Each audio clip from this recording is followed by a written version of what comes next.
जमींदारों ने इतना देखने सारे भाइयों ने मेरे भाई राम राम। इसी तपती धूप में बिल्कुल गर्मी में देखिए कड़ाके गर्मी 50 तो ऊपर टेम्परेचर है।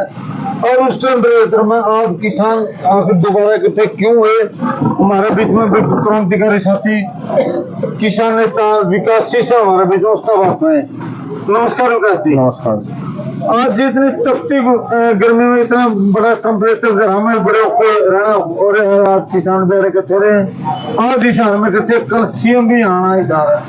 आपने क्यों कट्ठे हो दोबारा कारण की? इकट्ठे होने का कारण ये है कि यहाँ 170 दिन से धरना चल रहा है और उस धरने के कुछ मांगे हैं, जैसे 72 गांवों का बीमा क्लेम बाकी है, उसमें से कुछ गांवों का है, कुछ कर रहे हैं। 2020 का, 2022 का, 2023 खरीफ की फसलों का मुआवजा बाकी है, वो सरकार की तरफ से देना था। करीबन 100 करोड़ के करीब रुपये हैं जो APR ना बढ़ने की वजह से अभी तक किसानों के खाते में नहीं डाले गए। इसके अलावा पिछले दिनों जो ओलावृष्टि हुई और अब जो इतनी लू चल रही है, किसानों की खड़ी फसल जलने लग रही है, पानी की कमी तो गर्मी के कारण है। तो इन सारी चीजों का मुआवजा लेने खातिर आज हम इकट्ठे हुए थे।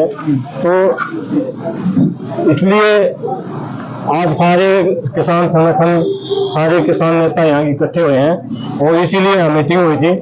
और इसी मीटिंग के संदर्भ में आज हिसार के DC से आज हम मिले भी थे। आप मिले थे यहाँ रखे महीने हुई तेरे पास के महीने DC में क्या आज वैसे तो कोई लंबी चौड़ी बात नहीं हुई क्योंकि मुख्यमंत्री जी आने वाले हैं हिसार में।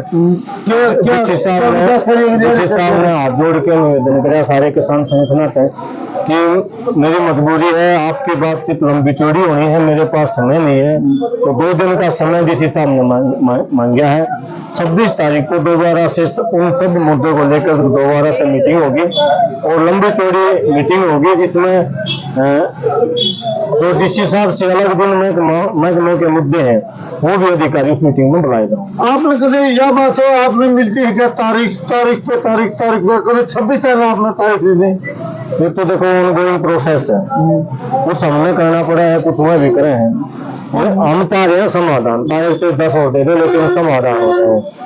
तारीख धरेड़ी तो आवेगी, दिन धरोड़ा भी आवेगी। तो हमारा प्रयास ये है कि समाधान हो जाए। पहला प्रयास हमारा ये रहा है कि बातचीत का समाधान हो। अगर दूसरा प्रयास ये रहा है अगर कोई बातचीत का समाधान नहीं होता तो फिर हम पब्लिक प्रेशर के माध्यम से, पब्लिक ग्रुप के माध्यम से प्रेशर डालना प्रशासन पर, और दूसरा तरीका फिर अपनाऊंगा। आपके किसान नेता ने बताया 26 तारीख को मैंने बात को ना मानेगी तो भरे सीधा गेट पर लगाए जाएंगे। देखो अभी तक तो ऐसा कोई फैसला हुआ नहीं है। अच्छा, लेकिन समय की बात है, अगर किस तरीके से बात हुआ है, किस रूप में हुआ है, अगर तरीके से बात हुई तो हो सके है कि समाधान भी हो जाए। आपने लोकसभा सीट में किसानों ने निवेदन किया था, आज आपने आपकी वीडियो बना आज एक अपना सवाल भी किया था, उस पर किसान कितने राजी हुए? आपने 5 सीटें बिल्कुल बीजेपी के खिलाफ किसान और मजदूरों की एकता का बल पर ये 5 सीट कांग्रेस का है, नहीं तो कांग्रेस की सीट नहीं आती क्योंकि आपने ज्यादा बुला पाए हैं।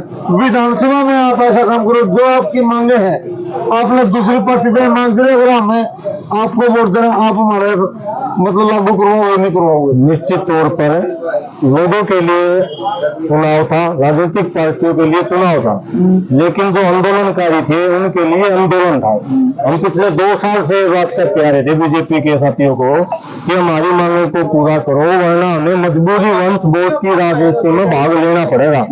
हम नहीं चाहते थे कि किसी प्रकार का कोई चुनाव में हम भाग लें या किसी का विरोध या किसी का समर्थन करें। उस हमें मजबूर कराया गया बीजेपी के द्वारा, हमारे साथियों को मारा गया, हमारी बात नहीं मानी। मजबूरन हमने ये चुनाव नहीं था, हमने ये आंदोलन की तरह लगा और ये दिखाया बीजेपी को, जो बीजेपी ये कह रही थी कि हम 249 तारीख पर जाओगे तो 240 पर होगी, ये हमने करके दिखाया। और आप सर्वे करके देखो, जहाँ जहाँ बीजेपी को नुकसान होया है वहाँ होया है जहाँ आंदोलन था। लोगों को कांग्रेस की सीट नहीं आई। आपकी एक बात और मैं पूरी कर दूं कि ये सीट कांग्रेस की नहीं आई। अगर कांग्रेस की आंधी तो कर्नाटक में आंधी जहाँ उसकी सरकार थी, अगर कांग्रेस की सीट आंधी तो हिमाचल में आंधी जहाँ उसकी सरकार थी। ये सीट बीजेपी के विरोध में आंदोलनकारियों ने चुनाव लड़ा और जो मजदूर को परेशान कराया गया, कर्मचारी को परेशान कराया गया, किसान को परेशान किया गया, उसका परिणाम जो है, उसका खामियाजा या उसका दंड जो है बीजेपी ने भुगतना इस चुनाव में मिले। दूसरा सवाल जो आपने कराया कि विधानसभा में निश्चित तौर पर विधानसभा में का चुनाव अलग से होगा। ये नहीं है कि हम कांग्रेसी हैं और कांग्रेस इस बात तक खुश भी ना हो कि तरह वोट आ गई, तो आंदोलनकारियों की वजह आए हैं। अगर विधानसभा में अगर कोई भी पार्टी है जो चुनाव में वोट के लिए आओगे, उससे हमारे अलग से इश्यू होंगे। जैसे एसटी पूर्ति अधिनियम कानून बना रखा है बीजेपी ने, हम ये चाहेंगे कि पहली कलम से उस कानून को निरस्त कराया जाए। दूसरा कानून बना दिया कि कोई आंदोलनकारी की मौत होगी तो उसकी लाश को रख के उसकी जमानत ना हो, उसके बच्चे खातर नौकरी ना मांगो, मुआवजा ना मांगो, अगर मांगोगे तो 5 साल की सजा तक का प्रावधान है। इस प्रकार के कानूनों को भी निरस्त करवाएंगे। और जो हमारी बात बकाया मांगे हैं किसानों की, सारी मांगों का एक ड्राफ्ट बना के जो पार्टी वोट मांग रहा होगी उसके सामने रखेंगे, ताकि भविष्य में जो सत्ता में आओ तो उसको कम से कम इस बात का ये तो है कि भाई हमने इनको आश्वस्त किया था, लक्की दे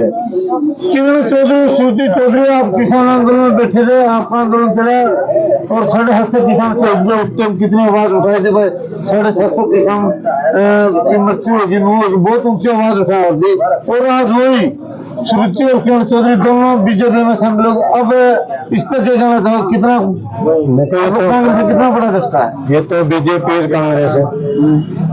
आप और नगर मान लो, सारे कांग्रेसी हैं। धर्मवीर सिंह देख लो, आप इंद्रजीत देख लो, नरेंद्र बुल्टा कूद आया, अरविंद शर्मा देख लो, कितने नेताओं के अशोक तंवर कांग्रेस में कूद की बीजेपी में जा रहा, फिर मनमाने कांग्रेस में आ गया, फिर बीजेपी में जा रहा। ये तो जो भी राजनीतिक लोग हैं, जो तंत्र है आज के जो पार्टियों का जो तंत्र है, सारा स्वार्थी तंत्र है। सारे अपने बड़कन है, वो खेती करे हैं अपने बड़कन है या आपका खुद का भला चाण खाते हुए। ये तो चलो हरियाणा की पार्टी है या देश लेवल की तो पार्टी है, अगर इन अनुका दिन कोई मंत्री बना जाएंगे पाकिस्तान वाली पार्टियों में चल जाए, दीन ईमान नहीं होगा। ये पार्टी तंत्र में सारे नेता एक जैसे हैं। मैं किसी को शाबाशी नहीं दूंगा, किसी ने गाली नहीं दूंगा। हमारा काम है आंदोलन करना। ये आंदे जान दे रहा हूँ, हमारे कोई फर्क नहीं पड़ता, हमारे क्या फर्क पड़ेगा, कांग्रेस का पड़ा हुआ तो हमारे क्या फर्क। ये तो इनका काम है। 16-17 फसलों पर मोदी जी ने MSP दे दी, कपास पे दे दी, 16-17 फसलों दिया, आपने सोशल मीडिया देखा 525 रुपये किसी पे, 172 रुपये किसी। मतलब मोदी थोड़ा नरमा के नहीं, लोगों में एक रवैया था जो बोले मोदी सरकार है इसलिए ये MSP दे रहे हैं। देखो जो भी उन्होंने बढ़ाया, चाहे ऊँट के मुंह में जीरा हो, लेकिन जो दिया उसका स्वागत है, बहुत बढ़िया बात। लेकिन मैं एक बात कहना चाहूंगा, जैसे बाजरे के बढ़ा दिए 26 से 50 कर दिया, बिकता तो कौन है? होगा तो इस बात का है। कपास है कर दो 7,500 तो ऊपर बिकती तो कौन है? 52 से बिकी है। MSP के ऊपर जितना देगा क्या कम से कम उसको MSP पे खरीदने की जो सरकार ये को है ना कम 14 फसल तो खरीदता है, 14 फसल खरीद लो कम से कम। चलो आप उस बात के ऊपर नहीं आना चाहते, स्वामीनाथन आयोग की रिपोर्ट के ऊपर जितना दिया है उसको भी खरीद लेना है, उसमें भी हमें मेरा स्वागत करना प्यार है। लेकिन हमारी जो मांग है निश्चित तौर पर उसी वही मांग है कि C2+ का आधार पर 50% लाभ सहित हमें समर्थन मूल्य चाहिए, पक्का MSP का गारंटी कानून चाहिए।